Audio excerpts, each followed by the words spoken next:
Entonces Moisés y el pueblo de Israel entonaron el siguiente cántico al Señor. Cantaré al Señor porque ha triunfado gloriosamente.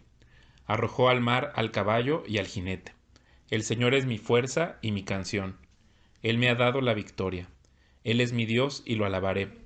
Es el Dios de mi Padre y lo exaltaré. El Señor es un guerrero. Yo soy quien yo soy es su nombre. Arrojó al mar a los carros y al ejército del faraón. Los mejores oficiales del faraón se ahogaron en el mar rojo. Las aguas profundas brotaron con fuerza y los cubrieron. Como piedras se hundieron hasta el fondo. Tu mano derecha, oh Señor, es gloriosa en poder. Tu mano derecha, oh Señor, aplasta al enemigo. Con la grandeza de tu majestad, derribas a los que se levantan contra ti. Desatas tu ardiente furia y los consume como a paja. El soplido de tu aliento, las aguas se apilaron, el impetuoso oleaje se quedó firme como un muro. En el corazón del mar las aguas se endurecieron. El enemigo se jactaba diciendo, los perseguiré y los alcanzaré, los despojaré y los consumiré. Sacaré mi espada, mi mano poderosa los destruirá. Pero tú soplaste con tu aliento y el mar los cubrió. Se hundieron como plomo en las poderosas aguas. Oh Señor entre los dioses, ¿quién es como tú, glorioso en santidad, imponente en esplendor, autor de grandes maravillas? Levantaste tu mano derecha y la tierra se tragó a nuestros enemigos. Con tu amor inagotable guías al pueblo que redimiste. Con tu poder los guías a tu hogar sagrado. Lo oyen los pueblos y tiemblan. La angustia se apodera de los que viven en Filistea. Los líderes de Edom están aterrados. Los nobles de Moab tiemblan. Todos los que viven en Canaán se desvanecen. Terror y espanto caen sobre ellos. El poder de tu brazo los deja sin vida, como una piedra, hasta que tu pueblo haya pasado, oh Señor, hasta que haya pasado el pueblo que compraste. Tú lo traerás y lo plantarás en tu propio monte, el lugar, oh Señor, reservado para tu morada, el santuario, oh Señor, que tus manos establecieron. El Señor reinará por siempre y para siempre. Cuando los carros de guerra, sus conductores y los caballos del faraón entraron al mar, el Señor hizo que las aguas cayeran con fuerza sobre ellos. Pero el pueblo de Israel había cruzado por en medio del mar pisando tierra seca. Entonces la profetisa Miriam, hermana de Aarón, tomó una pandereta, se puso al frente y todas las mujeres la siguieron, danzando y tocando sus panderetas. Y Miriam entonaba este cántico. Canten al Señor, porque ha triunfado gloriosamente. Arrojó al mar al caballo y al jinete. Entonces Moisés guió al pueblo de Israel lejos del mar Rojo y se internaron en el desierto de Shur. Viajaron por este desierto durante 3 días sin encontrar agua. Cuando llegaron al oasis de Mara, no pudieron beber el agua porque era demasiado amarga. Por eso llamaron al lugar Mara, que significa amarga. Entonces la gente se quejó y se puso en contra de Moisés. ¿Qué vamos a beber?, reclamaron. Así que Moisés clamó al Señor por ayuda, y él le mostró un trozo de madera. Moisés echó la madera al agua, y el agua se volvió potable. Fue allí, en Mara, donde el Señor estableció el siguiente decreto como una norma para probar la fidelidad del pueblo. Les dijo: Si ustedes escuchan atentamente la voz del Señor su Dios, y hacen lo que es correcto ante sus ojos, obedeciendo sus mandatos y cumpliendo todos sus decretos, entonces no les enviaré ninguna de las enfermedades que envié a los egipcios, porque yo soy el Señor quien los sana. Después de salir de Mara, los israelitas viajaron hasta el oasis de Elim, donde encontraron 12 manantiales y 70 palmeras, y acamparon allí junto a las aguas. Después, toda la comunidad de Israel partió de Elim y viajó al desierto de Sin, ubicado entre Elim y el monte Sinaí. Llegaron el día 15 del segundo mes, un mes después de salir de la tierra de Egipto. Allí también toda la comunidad de Israel se quejó de Moisés y Aarón. Si tan solo el Señor nos hubiera matado en Egipto, protestaban. Allá nos sentábamos junto a las ollas llenas de carne y comíamos todo el pan que se nos antojaba. Pero ahora tú nos has traído a este desierto para matarnos de hambre. Entonces el Señor le dijo a Moisés: Mira, Haré llover alimento del cielo para ustedes. Cada día la gente podrá salir a recoger todo el alimento necesario para ese día. Con esto los pondré a prueba, para ver si siguen o no mis instrucciones. El sexto día juntarán el alimento, y cuando preparen la comida habrá el doble de lo normal. Entonces Moisés y Aarón dijeron a todos los israelitas: Antes de anochecer, sabrán que fue el Señor quien los sacó de la tierra de Egipto. Por la mañana verán la gloria del Señor, porque Él oyó las quejas de ustedes, que son contra Él y no contra nosotros. ¿Qué hemos hecho para que ustedes se quejen de nosotros? Luego Moisés añadió: El Señor les dará de comer carne por la tarde y los saciará con pan por la mañana, porque Él oyó todas sus quejas contra Él. ¿Qué hemos hecho nosotros? Así es, las quejas de ustedes son contra el Señor, no contra nosotros. Después Moisés le dijo a Aarón: Anuncia lo siguiente a toda la comunidad de Israel: Preséntense ante el Señor porque Él ha oído sus quejas. Mientras Aarón hablaba a toda la comunidad de Israel, miraron hacia el desierto y ahí pudieron ver la imponente gloria del Señor en la nube. Luego el Señor le dijo a Moisés: He oído las quejas de los israelitas. Ahora diles: por la tarde tendrán carne para comer y por la mañana tendrán todo el pan que deseen. Así ustedes sabrán que yo soy el Señor su Dios.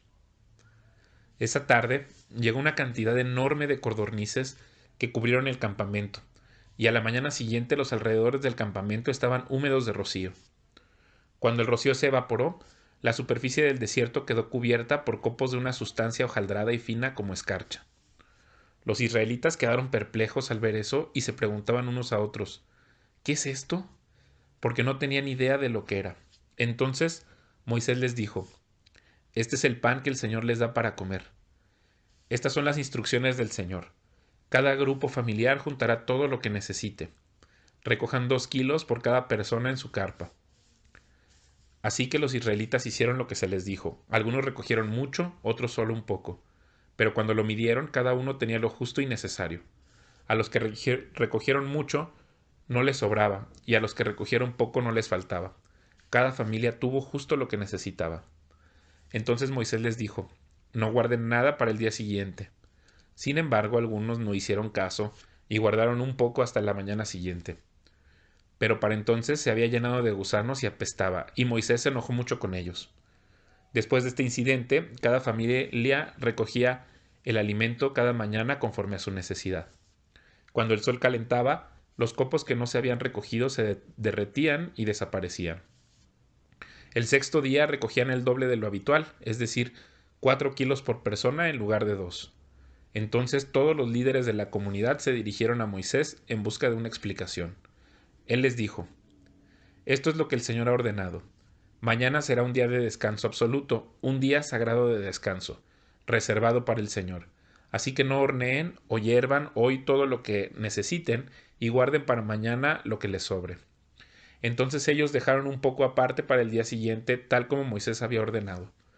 Al otro día la comida sobrante estaba buena y saludable, sin gusanos ni mal olor. Así que Moisés dijo: Coman este alimento hoy, porque es el día de descanso dedicado al Señor. Hoy no habrá alimento en el campo para recoger. Durante 6 días se les permite recoger alimento, pero el séptimo día es el día de descanso. Ese día no habrá alimento en el campo. Aún así, algunas personas salieron a recoger el día séptimo, pero no encontraron alimento. Entonces el Señor le preguntó a Moisés: ¿Hasta cuándo este pueblo se negará a obedecer mis mandatos y mis instrucciones? Tienen que entender que el día de descanso es un regalo del Señor para ustedes. Por eso Él les provee doble cantidad de alimento el sexto día, a fin de que tengan suficiente para 2 días. El día de descanso todos deben quedarse en el lugar donde estén, no salgan a buscar pan el séptimo día. Así que la gente no recogió alimento el día séptimo. Los israelitas llamaron maná al alimento. Era blanco como la semilla del cilantro y tenía un gusto parecido a obleas con miel. Luego Moisés dijo: Esto es lo que el Señor ha ordenado. Llenen un recipiente con 2 kilos de maná y consérvenlo para sus descendientes. Así las generaciones futuras podrán ver el pan que les di a ustedes en el desierto cuando los liberé de Egipto. Entonces Moisés le dijo a Aarón: Toma una vasija y llénala con 2 kilos de maná. Después colócala en un lugar sagrado delante del Señor a fin de conservarlo para todas las generaciones futuras. Así que Aarón hizo tal como el Señor le ordenó a Moisés. Posteriormente lo colocó dentro del arca del pacto frente a las tablas de piedra grabadas con las condiciones del pacto. Y los israelitas comieron maná durante 40 años hasta que llegaron a la tierra donde se establecerían. Comieron maná hasta que llegaron a la frontera de la tierra de Canaán. El recipiente utilizado para medir el maná era un gomer, que era la 10ª parte de un efa, equivalía a 2 kilos. Por orden del Señor, toda la comunidad de Israel partió del desierto de Sin y anduvo de un lugar a otro. Finalmente acamparon en Refidim, pero ahí no había agua para que el pueblo bebiera. Así que el pueblo volvió a quejarse contra Moisés. «Danos agua para beber», reclamaron. «Cállense», respondió Moisés. «¿Por qué se quejan contra mí? ¿Por qué ponen a prueba al Señor?» Pero ellos, atormentados por la sed, siguieron discutiendo con Moisés. «¿Por qué nos sacaste de Egipto? ¿Quieres matarnos de sed a nosotros, a nuestros hijos y a nuestros animales?» Entonces Moisés clamó al Señor. «¿Qué hago con este pueblo? Están a punto de apedrearme». Y el Señor le dijo a Moisés: «Pasa por delante del pueblo. Toma tu vara, la que usaste para golpear las aguas del Nilo, y llama a algunos ancianos de Israel para que te acompañen. Yo me pararé frente a ti sobre la roca en el monte Sinaí. Golpea la roca y saldrá agua a chorros. Entonces el pueblo podrá beber». Así que Moisés golpeó la roca como se le indicó, y el agua brotó a chorros a la vista de los ancianos. Entonces Moisés llamó a aquel lugar Masá, que significa prueba, y Meriba, que significa discusión, porque el pueblo de Israel discutió con Moisés y puso a prueba al Señor, diciendo: ¿Está o no el Señor aquí con nosotros? Mientras el pueblo de Israel aún se encontraba en Refidim, los guerreros de Amalec lo atacaron. Así que Moisés le ordenó a Josué: «Escoge a algunos hombres para salir a pelear contra el ejército de Amalec. Mañana yo estaré en la cima de la colina sosteniendo la vara de Dios en mi mano». Josué hizo lo que Moisés le ordenó y peleó contra el ejército de Amalec. Entretanto, Moisés, Aarón y Hur subieron a la cima de una colina cercana. Mientras Moisés sostenía en alto la vara en su mano, los israelitas vencían, pero cuando él bajaba la mano dominaban los amalecitas. Pronto se le cansaron tanto los brazos que ya no podía sostenerlos en alto. Así que Aarón y Hur le pusieron una piedra a Moisés para que se sentara. Luego separaron a cada lado de Moisés y le sostuvieron las manos en alto. Así sus manos se mantuvieron firmes hasta la puesta del sol. Como resultado, Josué aplastó al ejército de Amalec en la batalla. Después de la victoria, el Señor dio a Moisés las siguientes instrucciones: «Escribe esto en un rollo para que sea un recuerdo perpetuo, y léelo en voz alta a Josué. Yo borraré por completo la memoria de Amalec de debajo del cielo». Entonces Moisés edificó un altar en ese lugar y lo llamó Yahvé Nisi, que significa «El Señor es mi estandarte». Dijo: «Por cuanto han levantado su puño contra el trono del Señor, ahora el Señor estará en guerra con Amalec de generación en generación». Jetro, el suegro de Moisés y sacerdote de Madián, se enteró de todo lo que Dios había hecho por Moisés y por su pueblo los israelitas, y oyó particularmente cómo el Señor los había sacado de Egipto. Anteriormente, Moisés había enviado a su esposa Séfora y a sus 2 hijos de regreso a casa de Jetro, y él los había hospedado. El primer hijo de Moisés se llamaba Gersón, porque cuando el niño nació, Moisés dijo: «He sido un extranjero en tierra extraña». A su segundo hijo lo llamó Eliezer, porque dijo: «El Dios de mis antepasados me ayudó y me rescató de la espada del faraón». Así que Jetro, el suegro de Moisés, fue a visitarlo al desierto y llevó consigo a la esposa y a los 2 hijos de Moisés. Llegaron cuando Moisés y el pueblo acampaban cerca del monte de Dios. Jetro le había enviado un mensaje a Moisés para avisarle: «Yo, tu suegro Jetro, vengo a verte junto con tu esposa y tus 2 hijos». Entonces Moisés salió a recibir a su suegro. Se inclinó ante él y le dio un beso. Luego de preguntarse el uno al otro cómo les iba, entraron en la carpa de Moisés. Moisés le contó a su suegro todo lo que el Señor les había hecho al faraón y a los egipcios a favor de Israel. También le habló de todas las privaciones que habían sufrido a lo largo del camino y de cómo el Señor había librado a su pueblo de las dificultades. Jetro se alegró mucho al oír de todo el bien que el Señor había hecho por Israel al rescatarlo de las manos de los egipcios. ¡Alabado sea el Señor!, exclamó Jetro, pues los rescató de los egipcios y del faraón. Así es, rescató a Israel del poder de Egipto. Ahora sé que el Señor es más grande que todos los demás dioses, porque rescató a su pueblo de la opresión de los egipcios arrogantes. Luego Jetro, el suegro de Moisés, presentó una ofrenda quemada y sacrificios ante Dios. Aarón y todos los ancianos de Israel lo acompañaron a comer lo que fue ofrecido en sacrificio en presencia de Dios. Al día siguiente Moisés se sentó para oír los pleitos que los israelitas tenían unos con otros, y el pueblo esperó a ser atendido delante de Moisés desde la mañana hasta la tarde. Cuando el suegro de Moisés vio todo lo que él hacía por el pueblo, le preguntó: ¿Qué logras en realidad sentado aquí? ¿Por qué te esfuerzas en hacer todo el trabajo tú solo, mientras que el pueblo está de pie a tu alrededor desde la mañana hasta la tarde? Moisés contestó: Porque el pueblo acude a mí en busca de resoluciones de parte de Dios. Cuando les surge un desacuerdo, ellos acuden a mí, y yo soy quien resuelve los casos entre los que están en conflicto. Mantengo al pueblo informado de los decretos de Dios y les transmito sus instrucciones. No está bien lo que haces, exclamó el suegro de Moisés. Así acabarás agotado y también se agotará el pueblo. Esta tarea es una carga demasiado pesada para una sola persona. Ahora escúchame y déjame darte un consejo y que Dios esté contigo. Tú debes seguir siendo el representante del pueblo ante Dios, presentándole los conflictos. Enséñales los decretos de Dios, transmíteles sus instrucciones, muéstrales cómo comportarse en la vida. Sin embargo, elige de entre todo el pueblo a algunos hombres con capacidad y honestidad, temerosos de Dios y que odian el soborno. Nombra a los jefes de grupos de 1000, de 100, de 50 y de 10 personas.